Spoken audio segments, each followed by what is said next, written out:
Hi everyone and welcome back to the channel.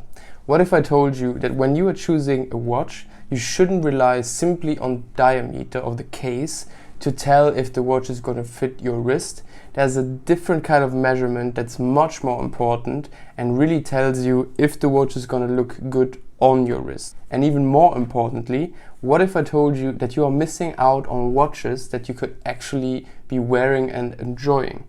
Let me explain exactly what I mean.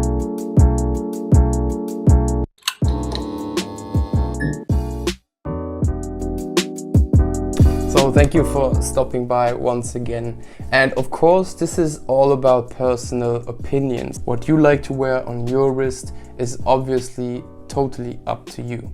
I just want to show you that I think watch brands and watch journalists in general focus way too much on the diameter of the case rather than the lug-to-lug width. But let's get straight to the point. Here I have 3 wrist shots of 3 of my watches.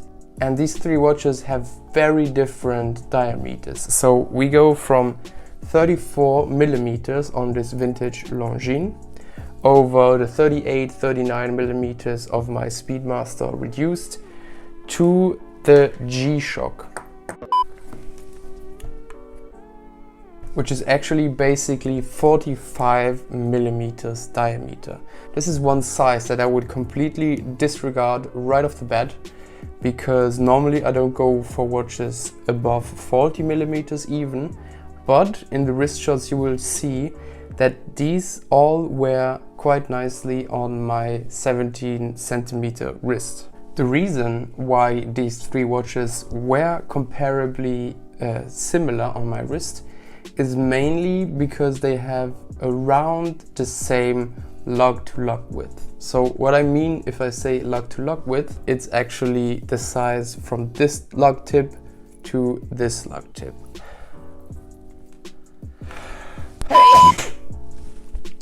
And while the diameter of these watches ranges from 34 to 45, the lug tip to lug tip width is actually rather similar. So we have the Longines and the Omega Speedmaster, which are both 43-45 millimeter from lug tip to lug tip, while this one is obviously a little larger with 52 millimeters, which is still in my go-to range. So when I bought this vintage Longines, I was quite worried because it said 34 millimeters, and to be honest, I've never owned a watch this small. The smallest watch I have is my Speedmaster Reduced, which is the perfect size for me.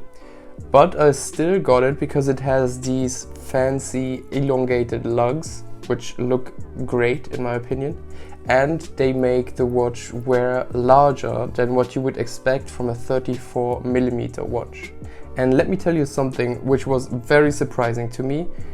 When I started wearing this, it was such a nice refreshment on your wrist to have a watch, a small and classy watch like this in your rotation between larger like diver style watches or larger or more normal sized chronograph watches that we see today all the time. So a basic rule of thumb when you go to a watch dealer or a jeweler, a watch fits well if you can see a few of the links of the bracelet when looking at it straight ahead. What you don't want, or what normally people don't want, is a watch where the lugs just extend until the end of your wrist and then you just don't see any of the bracelet. And I personally, I hate that. I think that looks so bad. I think that just looks like you are a child that's wearing the diver of his father. If we look at my Steinhardt GMT diver, this one has pretty straight links, which is something, straight lugs, which is something that many people criticize about Steinhardt watches. Because, like I said, mostly people like to wear their watch that has lugs that really snugly fit on your wrist and don't stand out over it.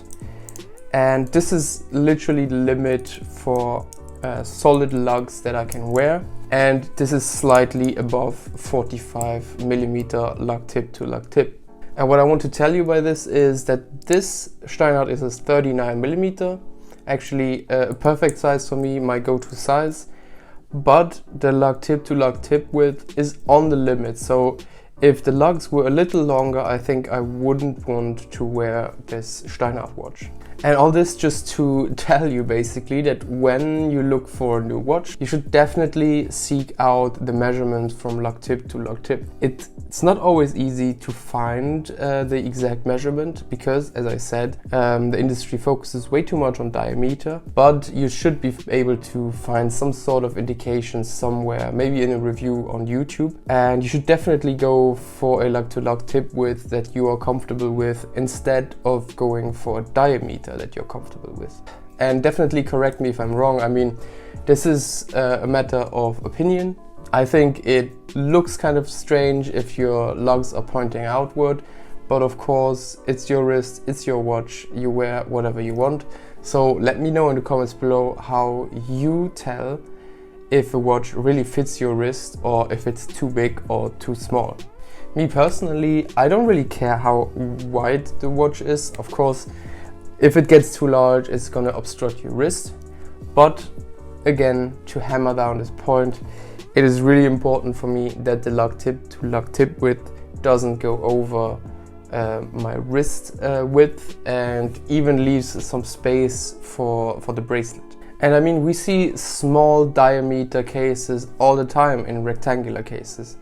If I tell you, would you wear a watch that's 27mm wide? You probably would say no, but you would probably definitely wear the Jaeger-LeCoultre Reverso, which is 27mm wide and about 40 to 50mm lug tip to lug tip width, which makes it a watch that wears really nicely on wrist and is really classy in the process. See, and if you believe me, and you should definitely believe me, then this opens up so many new watch opportunities for you, so many watches that you might have overlooked. And a small pro tip here from me: if you look at the vintage market and you are interested in a vintage watch, then definitely go check out the watches below 36mm. Mostly people see this as their bottom line. But go check out watches of 34 and 35mm and search for watches that have these elongated, maybe fancy lugs. Because these are cheaper, not many people seem to want them, but they wear exactly like a larger watch. Now, after having said all this, of course diameter is an indication, a rough indication if the watch is gonna wear on your wrist or absolutely not. What I want to get through to you is that you should definitely look more at the lug tip to lug tip width. Make sure that measurement fits your wrist before you buy a watch. So I think that's it, and thank you for sticking around until now. You seem to have enjoyed the video, so it would be nice if you would leave a like and definitely leave a comment. I mean, we love to answer comments. It's always very fun to interact with you guys. I mean, we want to talk watches basically all day long, so I'll be refreshing that comment section all the time. And if you really enjoyed this, subscribe to the channel and maybe check out some more videos. We have quite a few in there. And I'm gonna make a vintage watch video next, I think, which is something I've been really interested in lately. So if you subscribe, you'll get notified or at least see us in your feed. Again, thank you for watching. See you next time. Ciao.